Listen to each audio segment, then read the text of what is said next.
voulais te demander, c'est quoi ton business maintenant? Est-ce que tu peux nous le décrire en des termes le plus simples possible pour que mon audience comprenne?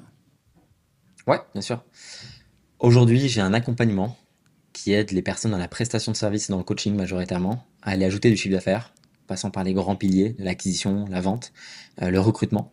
Et en gros, de les aider de l'étape des 10 000 à 15 000 euros par mois à passer la barre des 50 000 euros par mois, qui est un petit peu une étape où il faut commencer à déléguer, maximiser la vente, l'acquisition. C'est vraiment une étape importante et je l'ai fait 2 fois. Et donc en fait, je commence à voir comprendre vraiment comment est-ce que ça marche. Et donc c'est un accompagnement qui se concentre là-dessus. Donc je dis de scaling, en fait c'est de développement. Et on a une méthode qui marche très très bien en setting, en organique, puis après en ads. Et en fait, on applique des méthodes qui ont marché pour nous, pour les prestataires de services et les coachs qui bossent avec nous, quoi, tout simplement. Ce qui est marrant, c'est que j'ai été coincé 1 an et demi sur le palier de 15K. Et c'est le palier où j'ai été coincé le plus longtemps.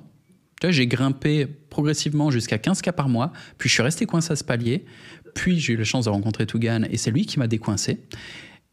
Mais tout seul, je crois que je serais resté coincé là.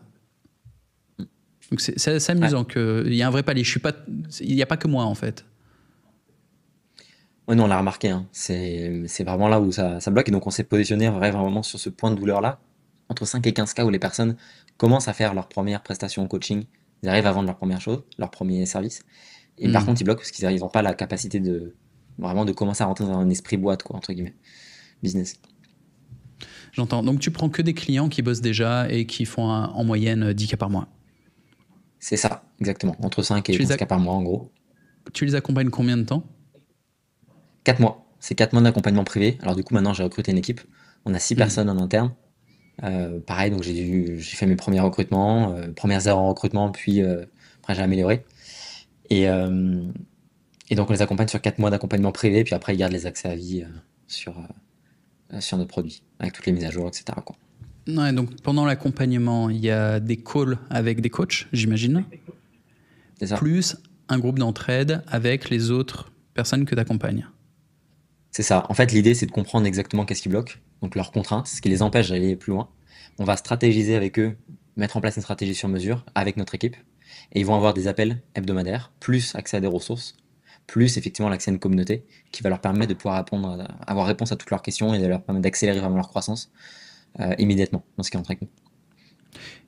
Et de manière générale, quand tu es face à un entrepreneur que tu accompagnes qui est en train de vivre son palier, ce qui bloque, c'est un truc à la con qu'il ne voyait pas. Genre, il était aveugle, il ne voyait pas qu'il suffisait d'augmenter son prix ou qu'il suffisait d'augmenter son canal d'acquisition de lead à tel ou tel endroit ou se mettre à faire des ads. C'est un truc comme ça qui lui manquait ou il y a autre chose?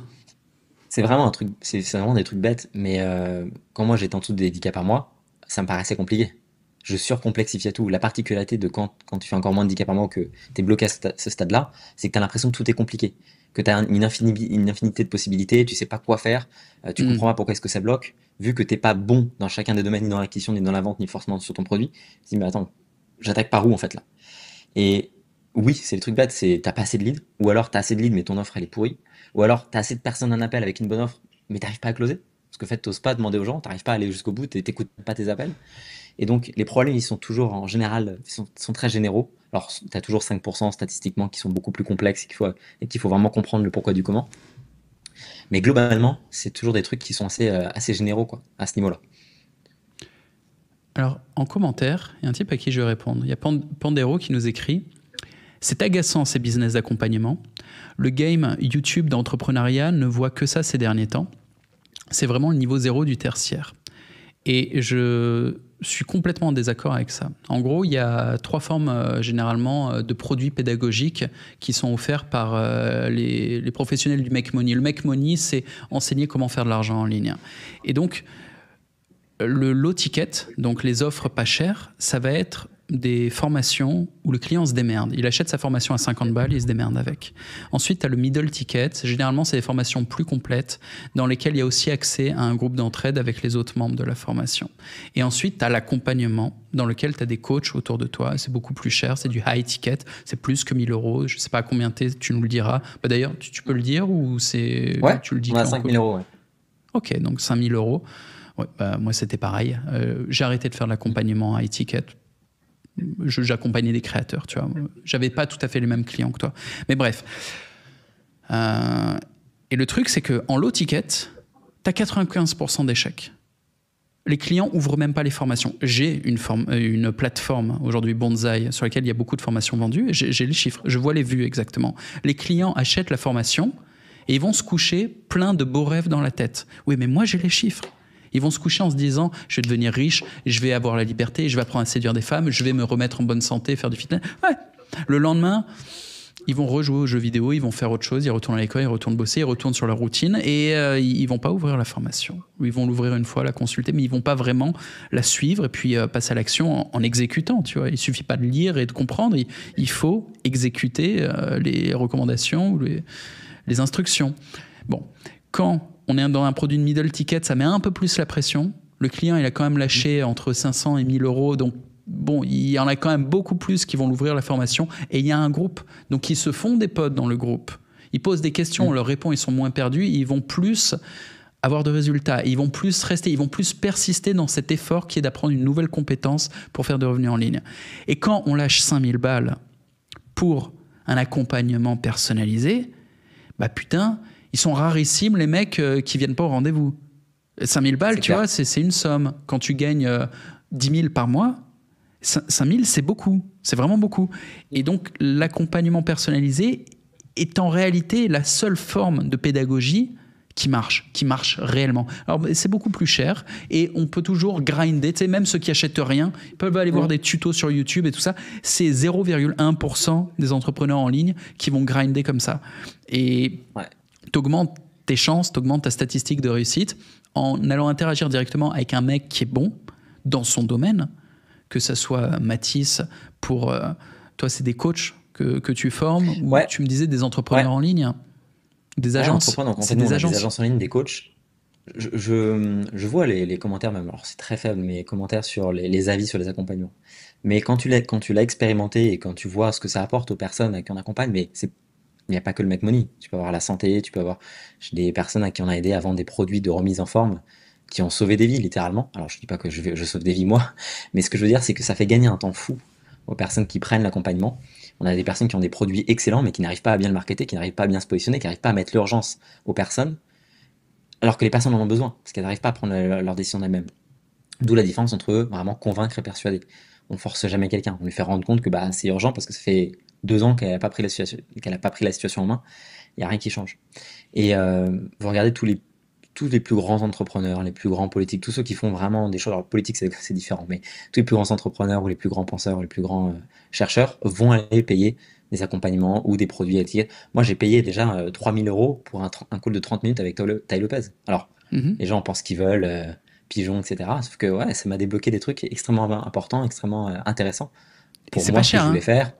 3000 balles pour 30 minutes par rapport à ce qui pèse, c'est pas cher. Je précise que c'est pas cher du tout. En fait, si vous voulez, c'est complètement normal que le temps de quelqu'un qui fait énormément de choses soit valorisé plus cher. Forcément, il n'a pas le même rapport, il gagne beaucoup plus de par ce qu'il a fait. C'est mathématique, l'heure d'un milliardaire est hors de prix. Exactement. Je crois qu'un déjeuner avec Steve Ballmer, c'est 300 000 euros, enfin 300 000 dollars. Steve Ballmer, qui est le cofondateur de Microsoft. Et pour l'anecdote, Steve Ballmer, c'est celui qui fait I love this company. Ceux qui ont la référence, il est énorme. C'est un gros gars, plein de sueur, qui arrive sur la scène de Microsoft quand ils font des launchs. Il est sous cocaïne, mais à un niveau que tu peux pas imaginer. Et il commence en courant et en hurlant. Je mettrai au montage. Il est énorme. Je suis fan du mec. Et il est là, il prend le micro. Développeur. Putain, il part dans des transes. Il est génial. Donc, 300 000 balles le rendez-vous. Mais c'est une légende. 300 000 balles, ouais, bien sûr. 30 milliards. Mais si tu veux, c'est pour ça que se payer le luxe de pouvoir accélérer, parce que le temps joue contre nous. On a tous un temps sur Terre qui est limité. On n'a qu'un court passage. Donc, si je peux échanger de mes jetons, qui est de l'argent en fait, l'argent c'est imprimé tous les jours. Chacun l'utilise comme il veut. Et moi, j'ai pas de problème avec les gens qui s'achètent des montres et des voitures. Et je m'achèterai probablement des montres et des voitures plus tard. Et moi, si je peux l'échanger contre de l'expérience, éviter des erreurs qui me coûtent cher et aller rencontrer des gens qui en sont là où est-ce que je veux être, mais c'est même pas une question de 5 10 000 euros, c'est beaucoup plus. S'il avait fallu payer, je sais pas, 50 000 $ pour aller voir Hormozy, pour aller passer 3 jours avec, pour comprendre exactement ses process, etc., c'est évident. Et évident que je les aurais payés. J'aurais pas payé cher. Ouais. Donc, Et pour en revenir au sujet de tout à l'heure, où il y a un commentaire en fait qui critiquait une forme d'offre, je pense que c'est une erreur. Ce qui doit être mis en question, c'est la qualité. Il y a différentes formes d'offres. Il y a des contenus gratuits, il y a des contenus low ticket pas chers, il y a des contenus middle ticket un peu plus chers, il y a des contenus high ticket plus chers. Très bien. En fait, toutes ces formes d'offres correspondent à différentes typologies de clients. La vraie question, c'est la qualité de l'offre. C'est-à-dire, est-ce que c'est bon ou c'est pas bon? C'est aussi simple que ça. Que ça soit un contenu gratuit ou un déjeuner à 300 000 balles, tout ce qui compte, c'est la qualité. Parce que même si c'est gratuit, eh ben, si ça pue, si c'est même si ça donne une mauvaise information, si ça induit en erreur, c'est terrible.